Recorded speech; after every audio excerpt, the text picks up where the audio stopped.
하나님 아버지, 오늘도 주의 말씀을 들고 섰습니다. 성령이 깨닫게 하시는 말씀만 전하게 하시고 듣는 이들의 심령에 잘 뿌리가 내려지고 저들의 삶과 행실이 변하는 믿음의 열매들을 우리가 함께 볼 수 있게 하여 주시옵소서. 전하는 자도 듣는 자도 오직 성령 앞에 겸손케 되어지게 하여 주셔서 우리의 의는 없고 오직 주의 긍휼만 구하는 신령한 사람들이 되도록 역사하여 주시옵소서. 믿음으로 헌금한 손길들을 축복하여 주시옵시고 저들이 물질을 하나님 앞에 드리며 물질보다 주를 더 사랑한다 고백하여 싸우니 모든 물질의 주인 되신 하나님께서 저들에게 주시기로 약속된 복으로 채우시되 능히 사용하고 지배하고 베풀며 나눌 수 있는 능력들이 있도록 도와주시옵소서. 예수님의 이름으로 기도하였습니다. 아멘.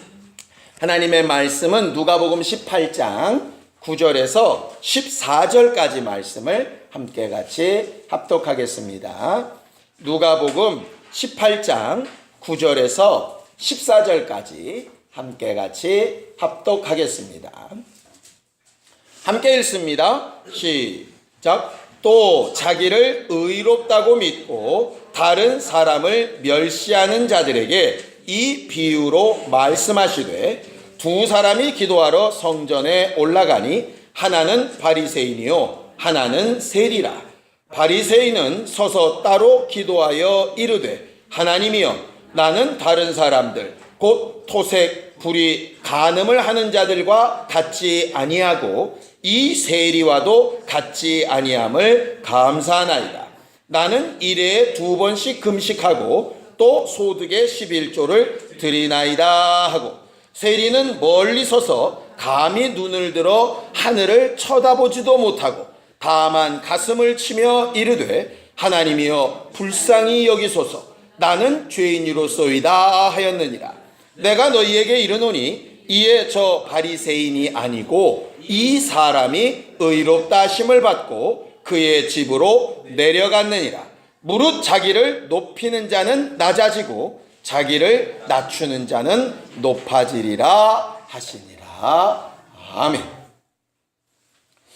우리 하나님은 우리의 겉모습만 보시는 하나님이 아니라 우리의 심중을 감찰하시는 하나님이라고 성경은 그렇게 말하고 있습니다.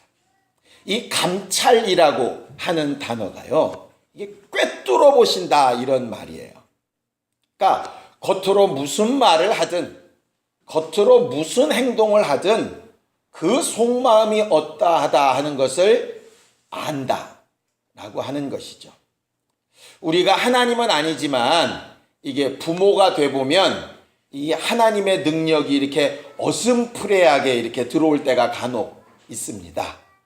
자식들이 아주 앞뒷말이 딱 맞게 그냥 살살 돌려가면서 거짓말을 하더라도 이게 딱 보일 때가 왜 있잖아요.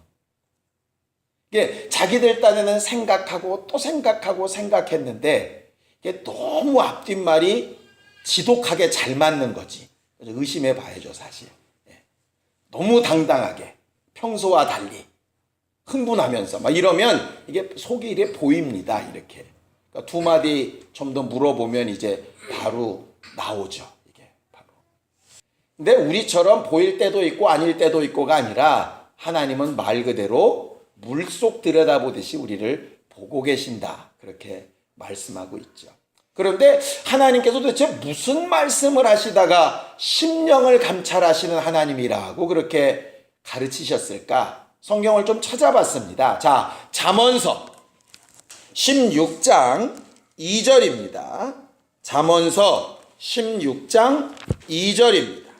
함께 읽습니다. 잠언서 16장 2절 함께 읽겠습니다. 시작. 사람의 행위가 자기 보기에는 모두 깨끗하여도 여호와는 심령을 감찰하시느니라 그랬어요. 사람들이 보기에 자기 행위가 의롭고 깨끗하고 걸릴 것이 없다라고 얘기를 하는데 하나님은 그 속마음을 다 바라보고 계신다. 근데 사람들은 그렇게 의롭다고 깨끗하다고 하면서 뭐라고 얘기하느냐? 자, 16장 1절 바로 그 앞에 걸 보겠습니다. 잠언서 16장 1절 시작. 마음의 경영은 사람에게 있어도 말의 응답은 하나님께로부터 나오느니라 그랬어요. 마음의 경영이 뭐냐면 자기가 속으로 막 생각하고 계획하는 것이란 뜻이에요. 그런데 그 일을 이루시고 완전케 하시는 이는 하나님이시라는 얘기인데, 사람들은 마음의 원함이 있어도 말이 달리 나오는 수도 있고요. 어떤 경우는 마음에 있는 것과 말이 같이 나오는 경우도 있어요. 근데 하나님은 말만 들으시는 분이 아니라 그 마음까지도 다 보고 계신 분이시다, 그렇게 말하고 있는 것이죠. 그러면서 경고를 하시는 말씀이 있습니다. 5절입니다. 잠언서 16장 5절 함께 읽겠습니다. 잠언서 16장 5절 시작. 무릇 마음이 교만한 자를 여호와께서 미워하시나니 피차 손을 잡을지라도 벌을 면하지 못하리라 하셨어요. 마음의 경영과 계획이 있고 입으로 하나님 앞에 기도하고 뭔가 자기가 의롭다는 것을 얘기하는 사람들에게 가장 조심해야 될 것, 가장 주의해야 될 것이 뭐냐 하면 교만한 마음이다, 이렇게 되어져 있어요. 오늘 성경 본문은 바로 이 말씀에 대한 예수님의 해석입니다. 잠언서에 있는 이 말씀을 예수께서 다시 한번 강조하면서 말씀하신 것이 바로 이 부분이에요.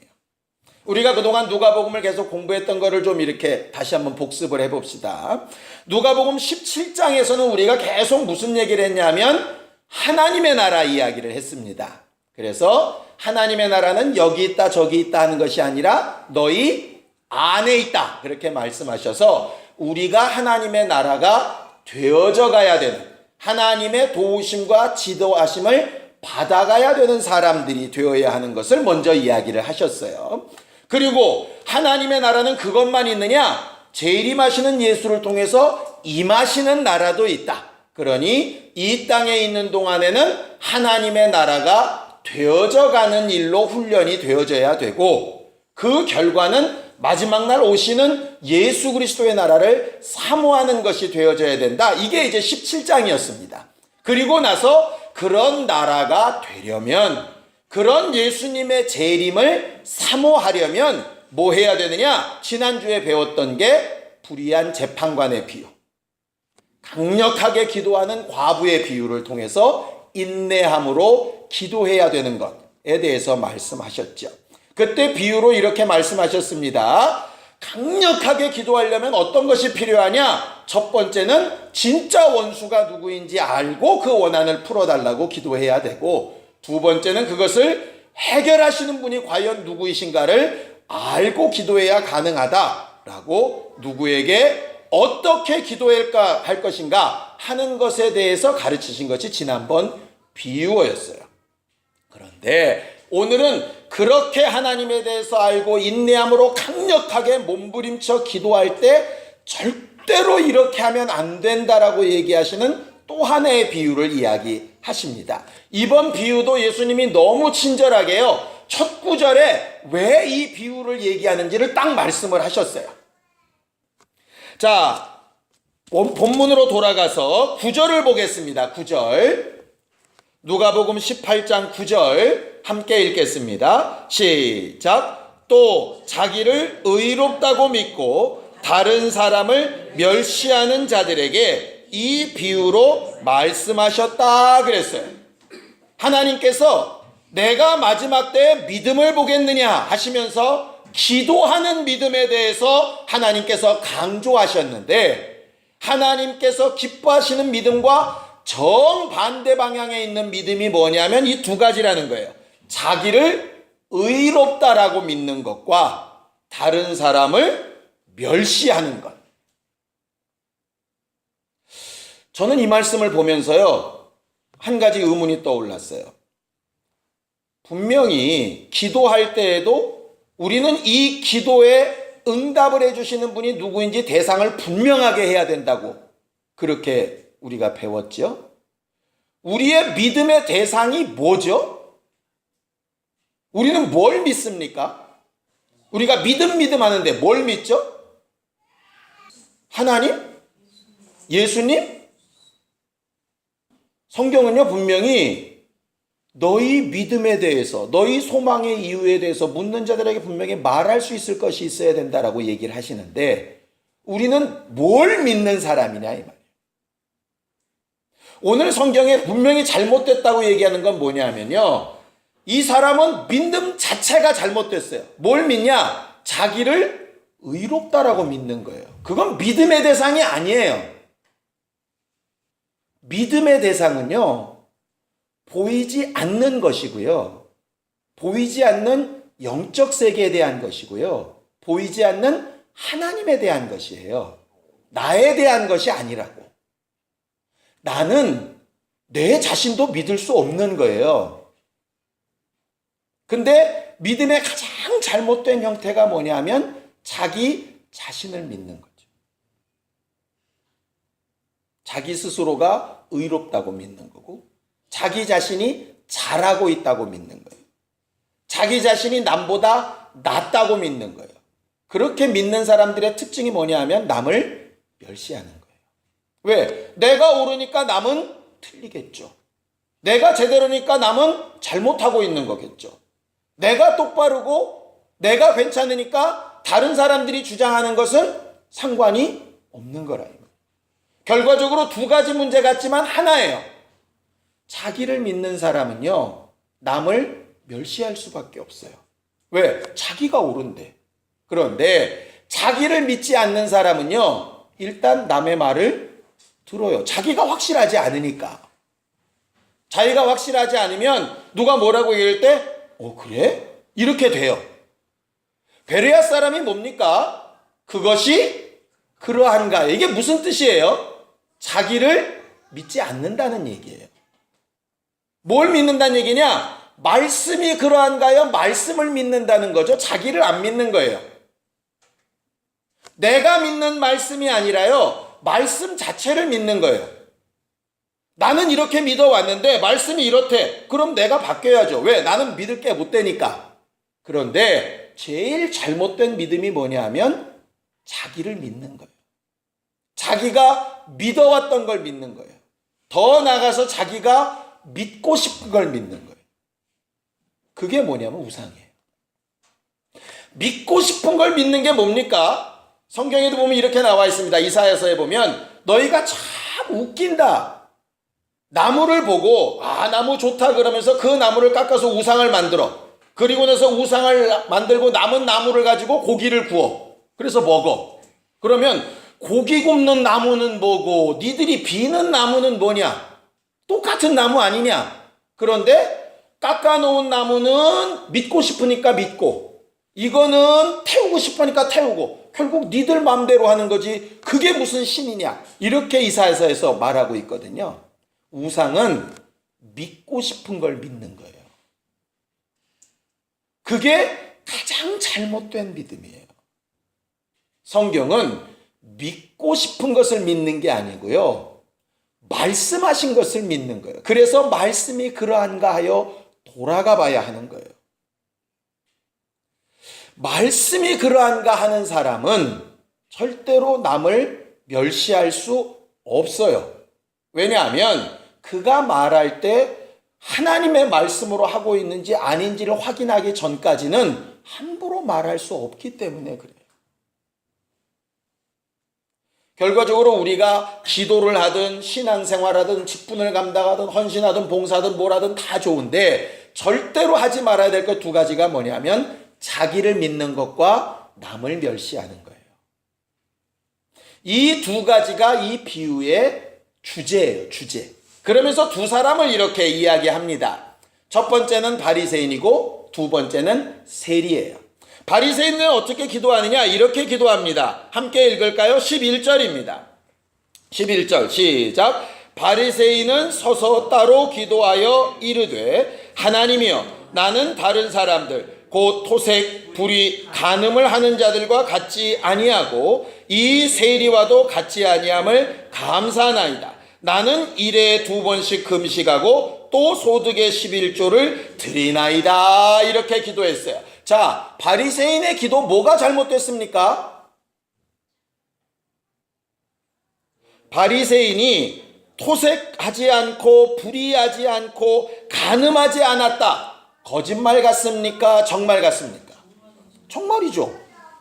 자기는 거짓말하는 게 아니라 바리새인들은 진짜로 토색하지 않아요. 남의 것 뺏지 않고요. 불의를 행치 않아요. 하나님을 두려워하기 때문에. 간음하지도 않아요. 여자들을 쳐다보지도 않는다고.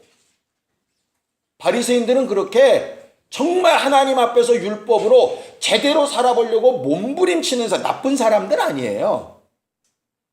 거짓말 아니에요.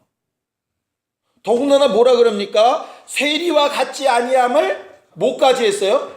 감사까지 했어요. 너희 기도할 것을 감사함으로 아뢰라. 하나님 말씀대로 잘했어요. 뭐가 문제냐고. 일주일에 2번씩 금식 했겠어요? 안 했겠어요? 했어요. 안 한 걸 했다는 거 아니라니까. 이 사람들 11조요. 진짜 파달갱이 하나까지 철저하게 했어요. 이 바리새인은 지금 안 한 걸 했다는 게 아니에요. 자기가 정말 몸부림치고 남들처럼 안 살려고 정말 허리띠를 졸라매고 하나님 말씀 생각하면서 몸부림치며 신앙생활했다고. 누구보다도 열심히 살았다고.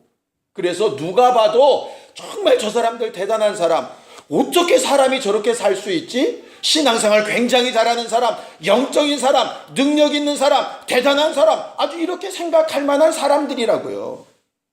거기에 나 잘났다고만 끝난 게 아니라 하나님 앞에 감사까지 했다니까. 뭐가 잘못됐냐고, 이 사람들이. 그렇죠. 다른 사람을 무시한 것이 바로 앞에. 자꾸 사람들이 이걸 가지고요, 불의, 토색, 간음 이런 거 하지 않았다고 얘기하는 거 잘못됐다고. 아니, 그렇게 그럼 사는 게 잘한 겁니까? 그렇게 안 사는 게 잘한 거지? 11조 잘하는 게 잘하는 거겠어요? 잘못하는 게 잘하는 거겠어요? 잘하는 게 잘하는 거예요. 일주일에 2번 아니라 10번씩이라도 금식하는 거 잘하는 거라니까. 잘못했다는 게 아니에요. 만약에요, 그런 것들은 다 필요 없다. 왜? 하나님은 심중을 감찰하시니까 마음만 잘하면 돼. 그렇다면 우리는 맨날 세리처럼 고개 숙이고 고개도 못 들고 살아야 된다니까. 그런 얘기가 아니에요. 지금 그런 얘기가 아니고, 이 바리새인이 지금 기도를 하는 이유가 있어요. 이유. 기도는 지금 누구한테 하는 거죠? 하나님 앞에 하는 거예요. 그렇죠?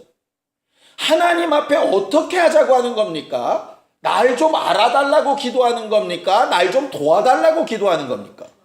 도와달라고 기도하는 거예요. 기도가 알아달라고가 되면 안 된다고. 기도의 목적 자체는 하나님의 도우심이 필요하다는 거예요. 그런데 이 사람은 지금 보면 하나님의 도우심이 필요 없어요. 내 나름대로 다 잘 살았는데 뭐. 하나님은 그냥 나만 인정해 주세요. 이거예요. 사람들이 전에 이렇게 설교하는 걸 제가 옛날에 들었어요.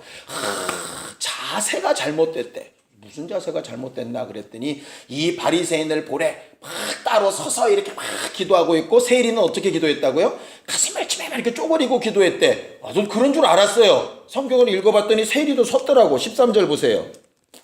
시작. 세리는 멀리 서서 감히 눈을 들어 하늘을 쳐다보지도 못하고. 세리는 구부리고 기도했다는 얘기 아니에요. 세리도 섰어요. 그러니까 꼿꼿이 서서 기도하면 나쁜 놈이고, 이렇게 쭈그리고 막 이러고 기도하면 은혜로운 사람인가? 천만에. 그런 뜻 아니에요.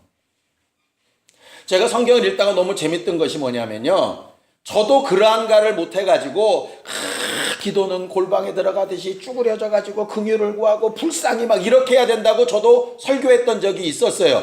근데 설교를 다시 준비하다 보니까 틀렸더라고. 둘 다 하나님 앞에 꼿꼿이 서서 기도했어요.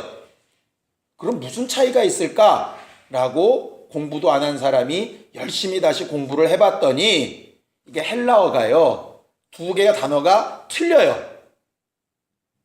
바리새인이 따로 서서 할 때 서서라는 단어하고 세리에 멀리 서서 할 때 서서의 단어가 틀려.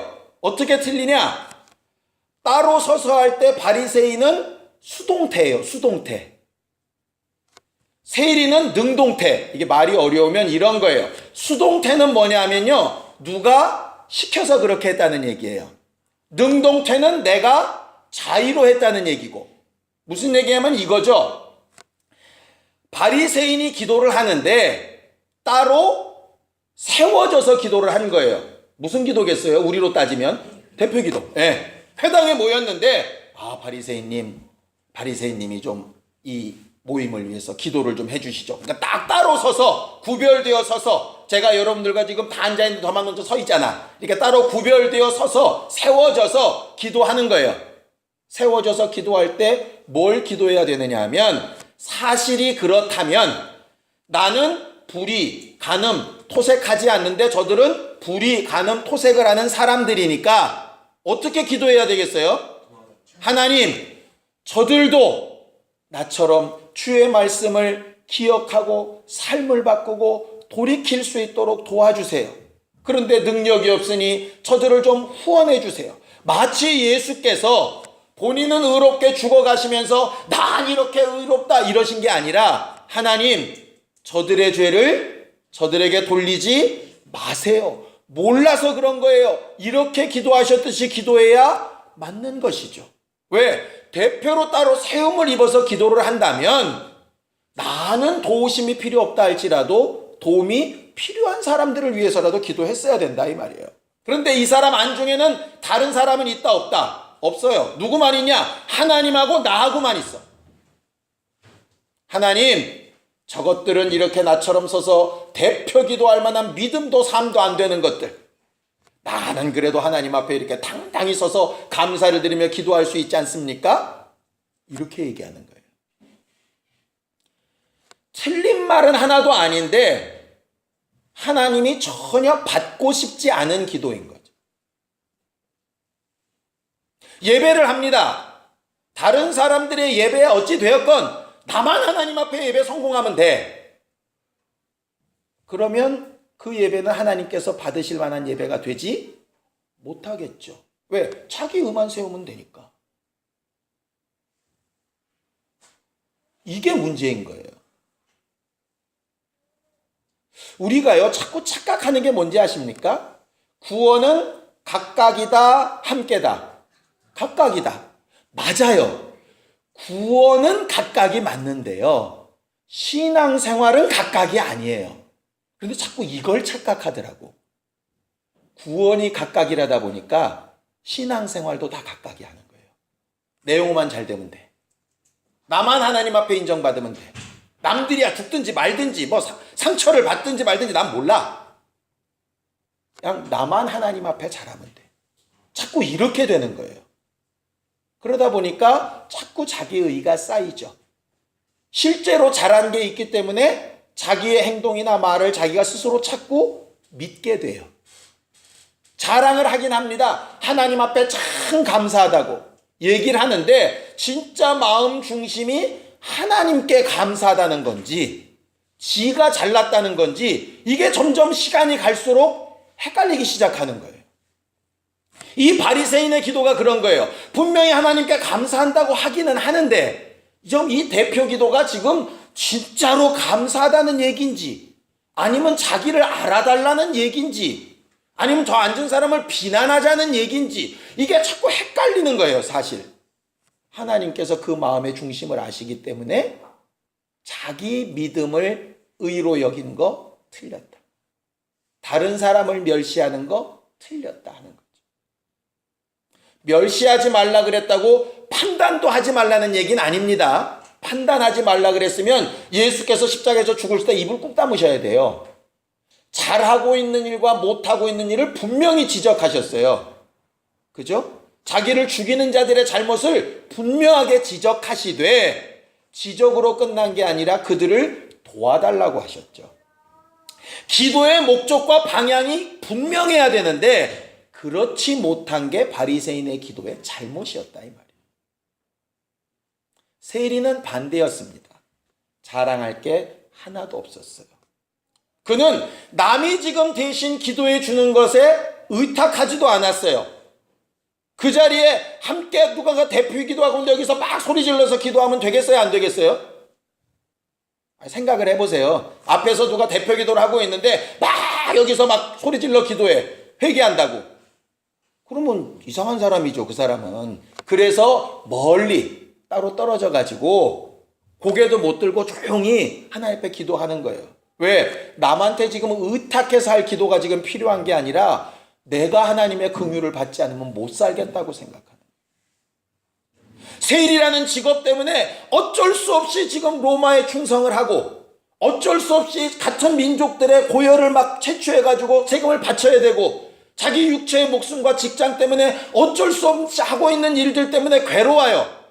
그런데 이 괴로움을 내려놓자니 육체가 살 길이 막막하고 이걸 계속 모른 척 하자니 신앙 양심에 걸리고 그러니까 하나님 앞에 이럴 수도 없고 저럴 수도 없으니까 와서 가슴을 치면서 통탄하면서 기도하는 거예요. 사람들은 얘기할지 모르죠. 야, 확 그냥 끊어 쳐버려 이렇게 하든가. 세상 사는 거 원래 그런 거야. 그런 거 신경 쓰지 말고 심령이 좀 담대해 이렇게 하든가 둘 중에 하나를 고르라고 할 텐데 이 사람은 직장도 못 내려놓고 그렇다고 양심의 자유도 못 얻고 가운데서 괴로운 거예요, 그냥. 근데 이 괴로움을 어느 누구도 해결해 줄 수 없어서 찾을 수 있는 방법은 하나님 앞에 나와 기도하고 긍휼을 구하는 것밖에 없는 거죠. 사람들이 볼 때는 바리새인과 세리는 삶의 방식이 비교가 안 돼요. 하나님을 아는 분량도 비교가 안 돼요. 믿음 좀 있다 하는 사람들은 세리의 그 마음을 보면서 저렇게 의지를 못 사용하니 어떻게 하나님이 돕겠냐고 이렇게 또 답답한 소리를 할지도 모르겠어요. 그러나 하나님은 그 세리를 의롭다고 하신다. 왜 그럴까요? 자기 가슴 속에서 올라오는 것을 자원하는 마음으로 하나님 앞에 쏟아내거든. 하나님, 자격도 안 되고 능력도 안 되고 할 수 있는 환경도 안 되고 하나님의 긍휼하심과 도움 없이 내가 살 수 없겠다고 날 좀 살려달라고 그렇게 기도하는 거예요. 그 다음에 하나님께서 그 마음을 어떻게 감동하실지 마태처럼 세리를 딱 던지고 예수를 따르는 사람이 될지 아니면 삭개오처럼 세리의 역할을 하면서도 토색한 것이나 잘못한 것을 배나 4배나 갚아가면서 더 철저하게 신앙생활을 할지 뭔가 결단을 하게 하셨겠지요. 세리를 다 내려놓는 게 옳은 방법이 아니고 삭개오처럼 사리를 다 계속 하는 것도 옳은 방법이 아니에요. 다 각각 하나님께서 요구하시는 것들이 다르기 때문에 각각의 응답을 얻어야 되는데 이 세리는 최소한 하나님 앞에 자기 마음의 소리를 외칠 수 있는 사람이었다는 거예요. 외칠 때 저 사람과 같지 않습니다. 이런 비교급을 쓰지도 않아요. 그저 자기 사정을 외치고 자기의 도우심을 얻게 해달라는 거죠. 만약에 이 세리가 하나님 앞에 해결함을 얻은 다음에는 분명히 자기와 같은 이들도 도와달라고 그렇게 기도했을 거예요. 그렇지 못하고 바리새인처럼 또 자기가 잘했다라고 얘기를 했다면 이도 또 다시 두 번째 기도는 실패했겠죠. 우리의 신앙생활이 지금까지 어떻게 해왔는지 참 여러분들 생각해보면 하나님의 긍휼과 은혜 가운데 여기까지 온 거 아닙니까? 그거 이외에 뭘 더 자랑하겠어요? 물론 우리가 처음 신앙생활했을 때보다는 많이 나아졌습니다. 바리새인들이 자랑한 것처럼 하나님 과거보다 성경을 아는 분량도 많아졌고요. 영적인 지식을 모르는 그냥 교회만 다니는 사람보다 신령한 영적 세계도 우리는 많이 알게 됐고요. 이런 것 저런 것 간증하며 이런 것 저런 것 기도 응답 받아가며 하나님의 사심도 분명하게 말할 수 있을 만큼 담대함도 좀 얻게 됐고요. 남들보다는 그래도 예배 좀 잘 드릴 수 있고 좀 남들보다는 좀 덜 졸고 남들보다는 말씀을 읽으면 좀 깨닫는 것도 좀 있고 참 잘나진 것 맞습니다. 감사한 것도 맞고요. 그런데 이제 이 기도를 어떻게 하나님 앞에 할 거냐 이 말이에요. 우리가 저지를 수 있는 제일 잘못된 게 뭐냐면요, 내가 지금 옳게 가고 있다고 다른 사람을 멸시하는 거예요. 성경은 분명히 높아지려고 하면 반드시 낮아진다고 경고해 놓으셨어요. 천국에서 가장 큰 자를 얘기하실 때도 분명히 이야기하시죠. 가장 낮은 자가 라고 분명히 이야기해 놓으셨어요. 낮은 자라는 얘기가 꼭 돈 없고 가난하고 힘 없고 빽 없고 그래야 낮은 자 같습니까? 천만에요. 자기 의를 주장하지 않는 사람이에요. 우리는 절대로 자기가 옳다라고 주장하면 안 되는 사람들이에요. 예수 앞에 그저 긍휼을 구해야 될 사람들이에요. 그리고 혹 나보다 더 연약하고 모자란 사람들이 있다면 그들을 분명히 판단은 하되 기도해주고 위로해주고 격려해주고 권면해야 되는 사람이지 비난하거나 멸시해야 되는 사람은 아니라, 그런 자격을 우리에게 주신 적이 없어요. 그래서 성경에 일만 스승은 있는데 참 아비가 없다라고 얘기를 하는 거예요. 우리는 정말 하나님께서 우리에게 주신 생명을 아버지의 마음과 같이 그렇게 잘 지키고 승리하고 베풀고 나눌 수 있는 사람이었으면 좋겠어요. 지난 주일날 여러분들과 함께 은혜를 나눴던 것처럼 하나님의 법대로 사는 삶이요, 좋은 겁니다. 절대 나쁘지 않은 거예요. 그런데 그게 기준이 되어져 가지고 나를 의롭다고 판단해 버리고 나면, 또 다른 사람들을 멸시하고 함부로 정죄하게 되면 내 영혼의 유익이 하나도 없어요. 하나님이 우리에게 주신 자유의지요, 참 좋은 것입니다. 자원함과 기쁨으로 하는 것에 얼마든지 하나님께서 갚으시고 도우십니다. 그런데 내 마음대로 하는 것은 한 걸음만 비껴나가면 우상숭배로 빠질 수 있어요. 이게요, 종이 한 장 차이예요. 방종과 자유가 종이 한 장 차이고요, 법에 매인 것과 정말 신앙생활을 진리에 따라 하는 게 종이 한 장 차이예요. 그래서 항상 자기를 믿지 말고 조심스럽게 돌아봐야 하는 거예요. 우리가 믿어야 될 건 단 하나밖에 없어요. 변하지 않는 진리.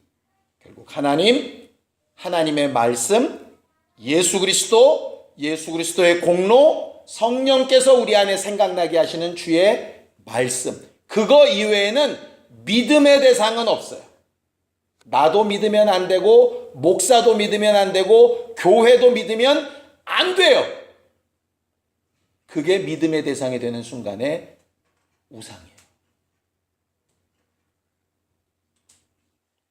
우리는 일평생 바르게 기도하는 사람들이 되어지기를 예수님의 이름으로 축원합니다. 내가 지금 뭘 믿고 있는 거지?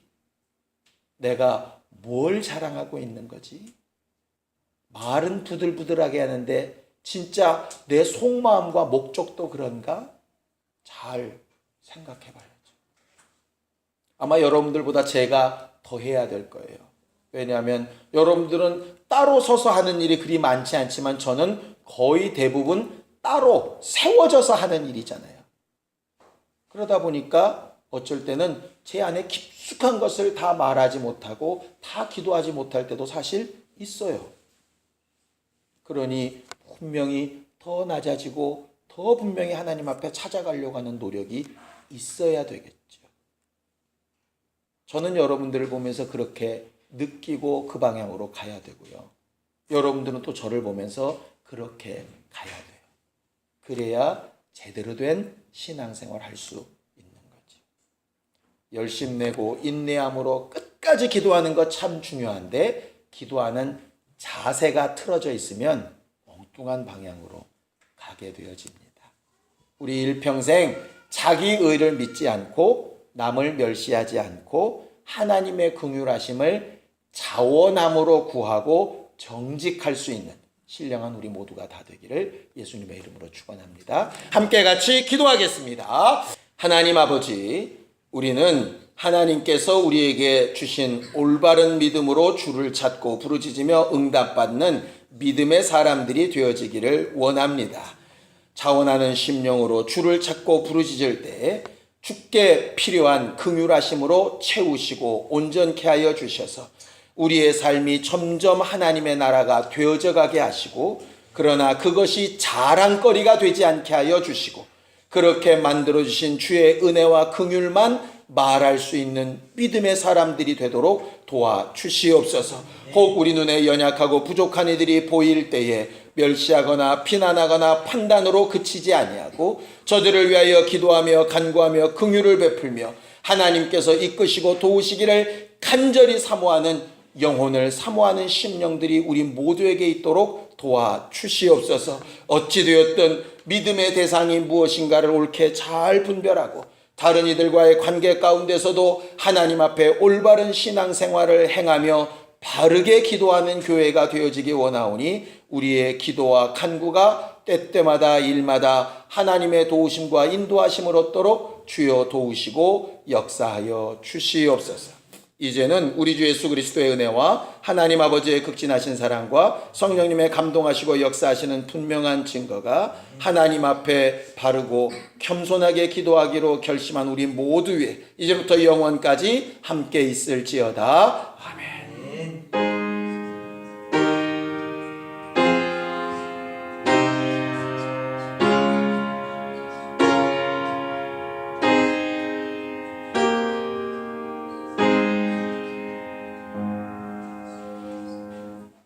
우리 예배 받으신 하나님 앞에 감사하며 손내겠습니다. 기도하겠습니다. 감사합니다.